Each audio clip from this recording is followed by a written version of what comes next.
Chapter 17. Airport Woes. With bags packed, Larimar waited at the counter of the chai house for the car that Rowan was sending over to pick her up for the airport. He had some last-minute business to attend to, so he figured it would be just as good for Larimar to get to the airport early, and he could meet her there. Her packing had been haphazard, as her mind could only keep going back to him. The meeting on the sand seemed so real in her vision, and her pulse quickened, wondering if that was how it would occur. She thought to put in a quick call to Rebecca to see if she could pull in more information, but decided against it. She wanted to be surprised, and yet, at the same time, she was terrified. She was, for all intents and purposes, on vacation with Rowan. What was she going to do with him if this whole vision thing was true? She realized she was walking a thin line, and she needed to be really careful. What did she really know about some man she had been seeing in her dreams since she was young enough to know better? But that was just it. She did know better. She knew this dream man had been watching over her, guiding her in her life somehow. She knew that when she tuned into him, she felt raw power and deep, sweet love, and she trusted him almost more than she trusted any real person that was right in front of her. But what about when he was right in front of her? Would she recognize him? Would he notice her? And then what? What would they say to each other? Hi, I've been dreaming about you my whole life. He might think she was some crazy lady. And that was how her head had been spinning all night as she had pulled out her suitcases to pack. And she hoped, as she saw the stretch limo pull up outside, that she had everything she needed for a tryst, or who knows what else. Something deep inside her knew that at the end of this journey, no one involved would ever be the same again. And that's how it started. The vacation had a certain energy around it from the start. Of course, how could it not being divinely orchestrated and all? Larimar decided that no matter what she was going to do, she was going to enjoy herself. So she allowed the limo driver to unlock the liquor cabinet and serve her a Bloody Mary. And as the storm clouds blew in from over the water, the dark limo pulled away from the chai house to make the long drive to the airport. Nothing to do now but sit back and relax, she told herself. But as she closed her eyes to drown out the scenery, her cell rang. Rowan's name lit up in big letters, and she swiped to accept the call. "Darling, how's everything?" Rowan's slick accent filled her ear. "Did the car pick you up okay?" "I'm fine, Rowan. Yes, he's here and we're on our way now," she said, getting excited again. She took a long sip of the Bloody Mary and let the vodka warm her nerves and quell the depths of longing in her solar plexus. "Well, you should be there around 11. At least that's what the driver said." She giggled, feeling a little looser now. "You won't be late, will you, dear?" she said, thinking that would be the funniest thing if he missed the flight. Were fates really stepping in to make this vacation something deepening and more meaningful for her? Oh, she had no idea what was happening next, and the not knowing was eating away at her nerves. She took another big sip of her drink and let the alcohol go to her brain. She knew this could be dangerous territory. She needed her wits about her in case intuitive hits were going to be directing her somewhere or to someone. "Look, darling, don't worry, okay," Rowan said, realizing he needed to stop checking his emails and get going. He wanted this vacation to be amazing, but he needed to stop thinking about work, and sex for that matter, or he was going to miss his flight. He had spent several hours packing for this vacation, and he had quite a few delectable surprises in store for his woman. He planned to get into bed and not get out for a while once they arrived. He needed a break from work and worrying, and a good go-round in bed with Larimar always left him feeling relaxed and satiated. He hoped she was as geared up for this as he was, as he felt himself harden at the thought of her. The limo came to a stop at the airport ticket entrance. The driver pulled out her bags and handed them to a skycap for Shamrock Airlines. That's a funny name, she thought, as she eyed the airport for any signs of Rowan. Flying always made her feel a little woozy, and the vodka from her drink wasn't helping either. But there was no sign of Rowan, so she pulled her bag out and reached into her wallet to tip the driver. "No need, ma'am," he said, politely tipping his hat. "Mr. Rowan's taken care of everything," he smiled. "Enjoy your flight," he said, as he left her standing there, driving off into the fog that was beginning to swirl around more heavily than normal. Well, she didn't have her ticket, so all she could do was wait for him to arrive. She went inside the airport and decided she needed some food to quell the effects of the vodka. She found the food court and decided on some egg and potatoes. That was something nice and heavy that would ground her and hold her over in case the food on the plane was atrocious. She knew, though, that they had first-class tickets, so she was hoping the meals would be gourmet, as promised. As she was finishing her breakfast, her cell tweeted a text, and Rowan's name came up flashing. "I'm almost there, stuck in traffic." Text message. She sighed as she picked up her plate and deposited it in the recycling bin. She went out front to get some fresh air and decided she needed a drag of those little herbal pre-rolls that Raina had brought her back from London. They were herbs for anxiety and nervous tension, and they always made her feel more mellow. They also had mugwort in them, which opened up her third eye even further. Maybe she could see more into what was going to happen next. She popped in her earbuds, turned up the volume on her phone, tuning into her favorite playlist, Young Love. As she inhaled the smoke from the herbal cigarette, she felt herself relax as her favorite song, Song of the Siren, came on. She allowed herself to float as she sat on the stone wall outside the front entrance, enveloped in mugwort, smoke, and fog. Her mind wandered. Billy was just waking up as he felt a deep pull on his heart space. It happened to be the same moment that the dragon skull pulled the love from Chandra Rose's heart, and in doing so had freed him too from the illicit affair. He rubbed his chest and got out of bed to see the moonlight streaming in his window. Prime mushrooming time, he thought. He hadn't been able to sleep since he had returned from dropping Chandra at her hotel. He didn't want to think about that anymore, so he had dressed and gone to the gym to work off the angst. Punching bag rounds and laps in the heated pool had done wonders to work off physical stress. But it wasn't until the dragon skull did its magic that the deep emotional stress he had been feeling was lifted.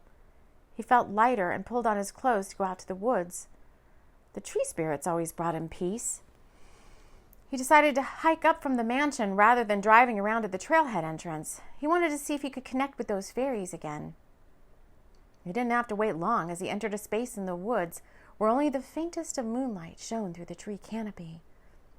It was so silent in there, and he could sense a magical presence around him.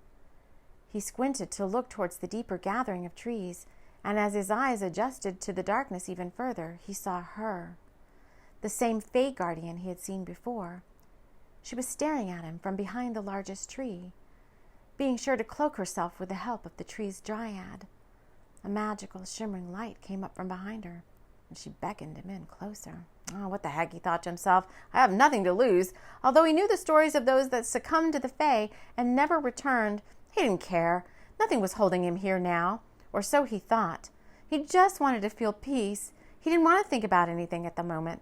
His head had been swimming with Chandra and sex and Larimar. At least that's what Chandra said her name was. But the thing about her coming for him left him dazed and confused. And in his heart, he didn't know what to think at the moment. Best to get lost in this moment.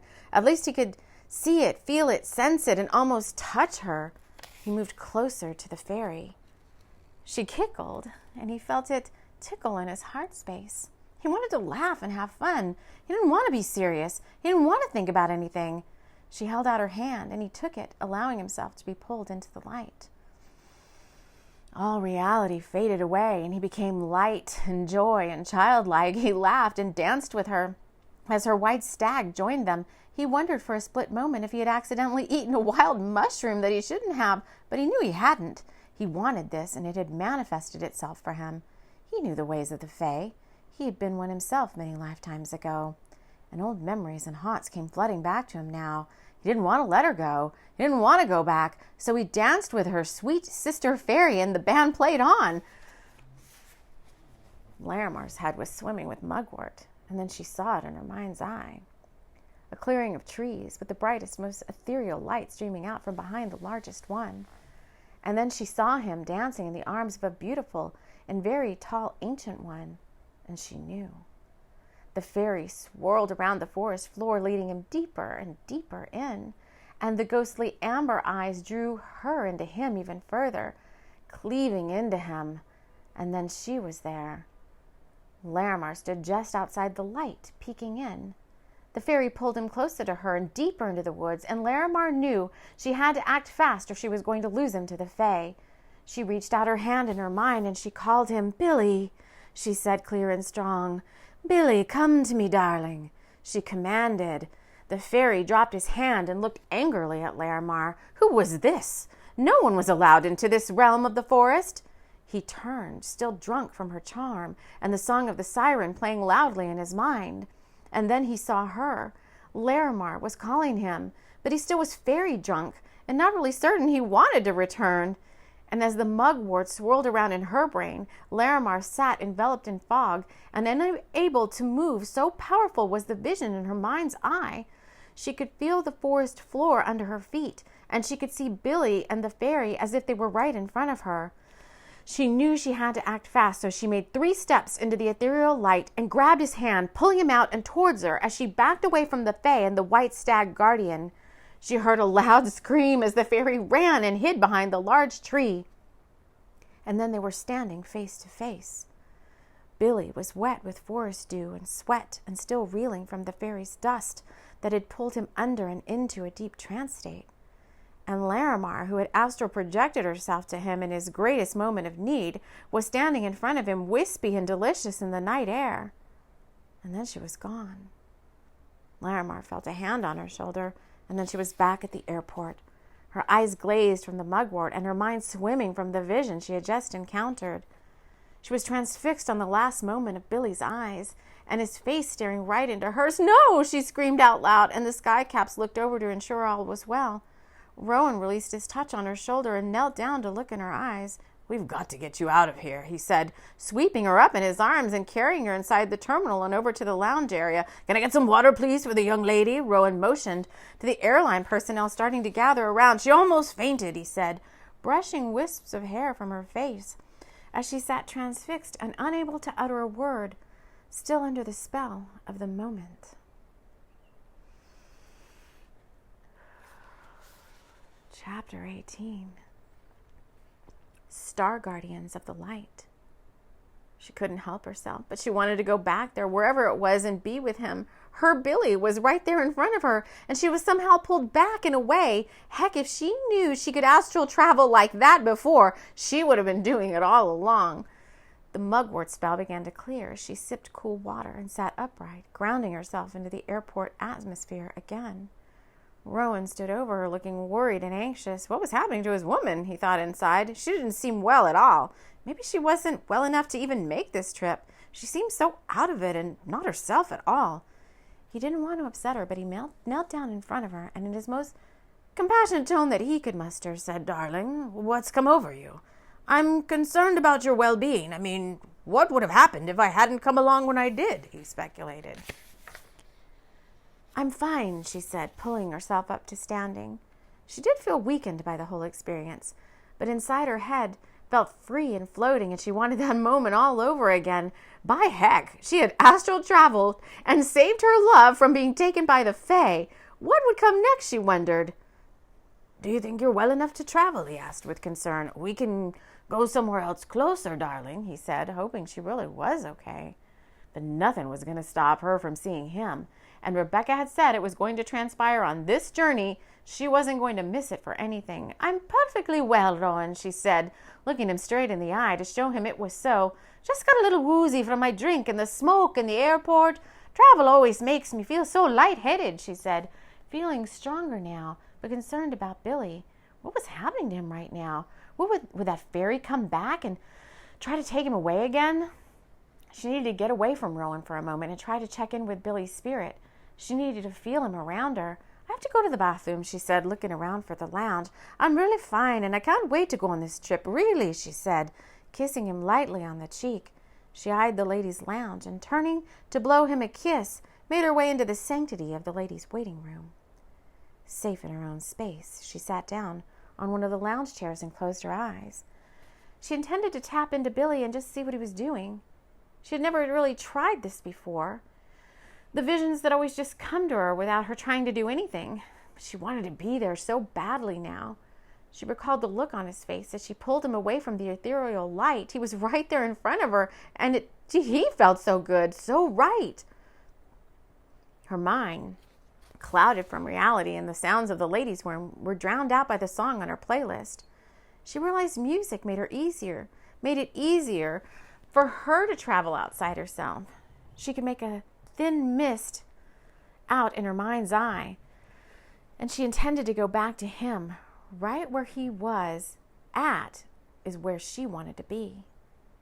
And then she dropped in, and there he was, sitting cross-legged on the fourth floor and staring out at something in his hand. He was turning it round and round, and it glinted in the moonlight. He looked up as a small wisp of fog gathered around him, and she could see that there were tears in his eyes, and he held up the shiny bauble, and in a moment's notice, she was there in front of him. She gasped as he looked up at her. She looked down at him and held out her hand. He reached his hand up to take hers, and that's when she saw what he was holding. It was the ring that Rowan had given her. But how in the world had he gotten it? Their hands touched in the ethers, and she felt a shiver run through her at the power of him. "Larimar," he said with tears in his eyes as he dropped the ring down onto the moss-covered ground. He quite frankly felt like he was losing his sanity, but he knew that these things happen. He wasn't completely unaware of magic and what was happening around him. It's just that it felt so surreal he had to question it. But then his own spirit guide stepped in to quell his anxiety and let him know he wasn't alone. "Billy," Larimar said, wanting to be so close to him, "I love you." There she had said it and meant it with every fiber of her soul. "I'm coming, Billy. I love you." We must find each other, she said, trembling and crying as she felt him move closer to her. "I know," he said. "I'm waiting for you, Larimar," he said with conviction. "I don't know how or where, but I will find you," he said. "I promise." And with that, he was gone. And Larimar opened her eyes and touched her hand where the two had met. At that moment, she knew that nothing could stop them from being together. And as her own guardian angel lightly touched her shoulder to reassure her that all was well, and divinely guided forces were conspiring to bring the two of them together. And it felt so good and so right that all she could do was thank her guides and step into the sanctity of the unknowing, allowing fate to run its course.